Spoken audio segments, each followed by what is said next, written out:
ঝগড়াটা হয়েছে, সে আমার কাছে বাড়ি চেয়েছিল, তাকে বাড়ি দেওয়া হয়নি বিধায় সে আমার বাসা ছেড়ে চলে গেছে। আপনারা যদি আগের কথাগুলো মনে করেন, তো আগে আরো অনেক কিছু বলার একটা ব্যাপার আছে। আমি একজন পাবলিক ফিগার, উনিও একজন পাবলিক ফিগার।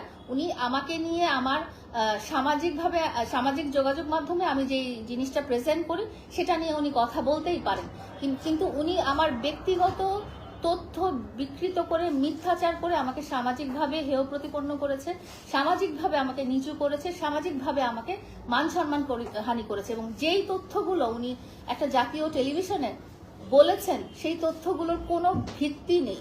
এবং আমি ওনাকে সময় দিয়েছি 3 দিন, আমি এই মুহূর্তে সময় দিলাম। আপনি আজকে থেকে 3 দিনের মধ্যে আপনি যেটা বলেছেন যে আমার 2 জন সামরিক কর্মকর্তার স্বামী প্রেজেন্ট রয়েছে এবং আমি এখনো বিবাহিত, এই কথাটা ওনাকে 3 দিনের মধ্যে যথাযথ দলিল প্রমাণাদি নিয়ে সামাজিক যোগাযোগ মাধ্যমে বা যে কোনো মিডিয়াতে তাকে প্রকাশ করতে হবে। এবং এটা যে তার যে কথাগুলো ভিত্তিহীন না, তার যে কথাগুলো সত্যি, সেটা তাকে প্রমাণ দিতে হবে। সে যদি প্রমাণ দিতে না পারে, আমি 3 দিন পরে তার নামে 100 কোটি টাকার মানহানি মামলা করব। আচ্ছা আপু, সে আপনার সাথে যখন সম্পর্কটা শেষ হয়ে যায়, তারপর থেকে বিভিন্ন সময় আমরা দেখেছি যে বিভিন্ন ধরনের ব্যক্তিগত সম্পর্ক নিয়ে বিভিন্ন জায়গায় বিভিন্ন ধরনের কথা বলেছে। তখন আপনি এই ধরনের পদক্ষেপটা না নিয়ে আপনি এখন আবার এই ধরনের পদক্ষেপ নিচ্ছেন? সবকিছুর একটা সীমা থাকে। মানুষ আছে না, যে মিথ্যাচারের সীমাটাও উনি লঙ্ঘন করে ফেলেছে। মিথ্যা কথা বলতে বলতে উনি এত দূর পর্যায়ে চলে গেছে যে তার কোনো হিতাহিত জ্ঞান নাই যে উনি কি বলতেছে কি বলতেছে না, একটা মানুষ সম্পর্কে কিভাবে কি অবস্থায় চলে গেছে। ওনার সাথে আমার 4 বছরের সম্পর্ক। 4 বছরের সম্পর্কে আমরা অনেকবার নিউজ মিডিয়ার সামনে এসেছি। কখনো তো আমি শুনিনি উনি এই ধরনের মিথ্যাচারগুলো করেছেন, কখনো তো আমি শুনিনি যে উনি এই বক্তব্যগুলো প্রেজেন্ট করছেন। এবং ওনার সাথে আমার সম্পর্ক শেষ হয়ে গেছে গত 1 বছরে। 1 বছরেও তো উনি বলেনি। উনি 1 বছর পরে সেই ধরনের মিথ্যাচার করার মানে কি? 1 বছর পরে সেই ধরনের মিথ্যাচার করার কারণ কি? 1 বছর পরে সেই ধরনের মিথ্যাচার করার কারণ হচ্ছে সে নিজে ইন্টেনশনালি সে আমাকে ছোট করতে চাচ্ছে সমাজে, সে আমাকে চরিত্রহীন বানাতে চাচ্ছে। এবং সে আমাকে চরিত্রহীন বানাতে যে 2জন ক্যারেক্টার সে তুলে নিয়ে এসেছে, যে আমি একই সঙ্গে 2জন হাজবেন্ডকে আমি এইভাবে রেখে দিয়েছি, যেটা যার সাথে সম্পর্ক এতদিন তাহলে বলেনি কেন?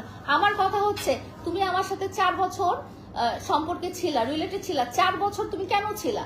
তুমি যদি জানতেই পেরেছো তুমি 4 বছর আমার সাথে আমি বিবাহিত, আমি অন্য মানুষের স্ত্রী, এবং তোমার কথা অনুযায়ী শেষ বক্তব্য অনুযায়ী আমি 2 জন মানুষের ওয়াইফ, তাহলে তুমি কেন 3য় নাম্বার হয়ে তুমি কেন বর্তমান ছিলা? আমি একটা কথা আপনাদেরকে বলি, আপনাদের হয়তো মনে নাই যে সে এক ইন্টারভিউতে এক কথা বলে। লাস্ট ইন্টারভিউতে বলেছে সে যখন জানতে পেরেছে আমি বিবাহিত, আমার সন্তান আছে, তখন সে চলে গিয়েছে। কিন্তু আপনারা যদি আগের ইন্টারভিউগুলো দেখেন, তাহলে আপনাদের হয়তো মনে আছে যে আমি বিবাহিত বা আমার সন্তান আছে, এই কথাগুলো নিয়ে কিন্তু তার সাথে আমার লাস্ট ঝগড়াটা হয়নি। লাস্ট ঝগড়াটা হয়েছে সে আমার কাছে বাড়ি চেয়েছিল, তাকে বাড়ি দেওয়া হয়নি বিধায় সে আমার বাসা ছেড়ে চলে গেছে। আপনারা যদি আগের কথাগুলো মনে করেন, তো আগের কথাগুলোই এটা, যে সে বাড়ি চেয়েছে, সে বাড়ি না পাওয়ার কারণে সে চলে গেছে। এবং এটা নিয়ে আমাদের সামাজিক যোগাযোগ মাধ্যমে যথেষ্ট কথাবার্তা হয়েছে। এই কথাগুলো সে ভেবেছে যে এতদিনে মানুষ সব বোকা, দর্শক সব বোকা, দর্শকের মনে নাই যে আগে কি হয়েছে। উনি ওই কথা বাদ দিয়ে উনি বলেছে যে ওর সন্তান আছে, এটা জানতে পেরে আমি চলে আসছি। মানে মিথ্যা কথা বলার একটা লিমিট থাকে। আচ্ছা, আমরা দেখেছি